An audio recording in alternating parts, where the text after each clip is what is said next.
छत्तीसगढ़ और आसपास के क्षेत्रों में साधु के भेष में घूम रहे लोगों के साथ अभद्र व्यवहार करने का मामला सामने आया है, जिसको लेकर अखिल भारतीय संत समिति बिलासपुर में साधुओं ने प्रेस कॉन्फ्रेंस की, जिसमें महामंडलेश्वर सर्वेश्वर दास ने बताया कि साधु संतों की सुरक्षा को लेकर आई कार्ड बनाया जाए ताकि उनके साथ अभद्र व्यवहार न किया जा सके। साथ ही साधुओं के भेष में घूमने वाले फर्जी लोगों और ठगों को भी पहचान हो सकेगी। अखिल भारतीय संत समिति ने छत्तीसगढ़ में नई कार्यकारिणी का गठन किया है, जिसमें अध्यक्ष के रूप में महामंडलेश्वर लक्ष्मण दास को अध्यक्ष बनाया गया है।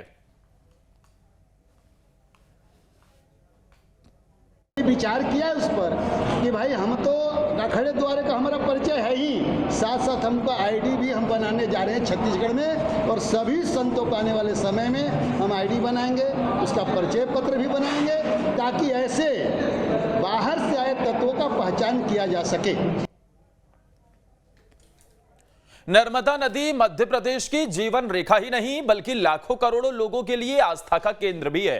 नर्मदा नदी पर नर्मदा कॉरिडोर प्रस्तावित है, लेकिन राजनीतिक प्रतिद्वंदिता के चलते यह कॉरिडोर का काम शुरू नहीं हो पाया।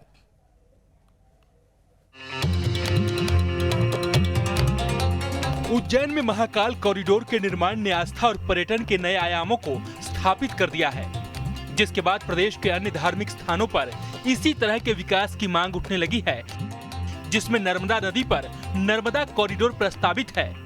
नर्मदा नदी मध्य प्रदेश की जीवन रेखा ही नहीं बल्कि लाखों करोड़ों लोगों के लिए आस्था का केंद्र भी है। नर्मदा नदी के प्रति लोगों की आस्था का इसी बात से अंदाजा लगाया जा सकता है कि पूरे विश्व में नर्मदा ही एकमात्र ऐसी नदी है जिसकी परिक्रमा की जाती है। लेकिन राजनीतिक प्रतिद्वंदिता के चलते ये कॉरिडोर फाइलों में ही सिमट कर रह गई है। कॉरिडोर को पर्यटन के साथ व्यावसायिक रूप से तैयार किया जाना था, जिसकी लागत करीब 260 करोड़ रुपए आंकी गई थी। करीब 2386 एकड़ जमीन में इसका निर्माण होगा।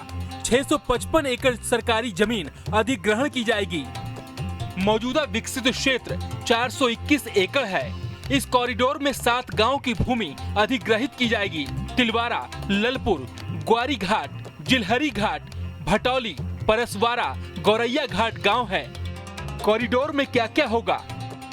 20 मीटर चौड़ा मार्ग, 8.5 किलोमीटर लंबाई, पैदल यात्रियों के लिए पाथवे, दिव्यांग और वृद्धों के लिए ई रिक्शा साइकिल ट्रैक, मार्ग के बीच में बैठक व्यवस्था, नर्मदा दर्शन के लिए व्यू पॉइंट, पथ में खान पान के लिए स्टॉल, आराम करने के लिए आरामदायक चेयर, कॉरिडोर के किनारे गार्डन, हरियाली, नर्मदा नदी से जुड़ी कथाओं को दर्शाती प्रतिमाएं।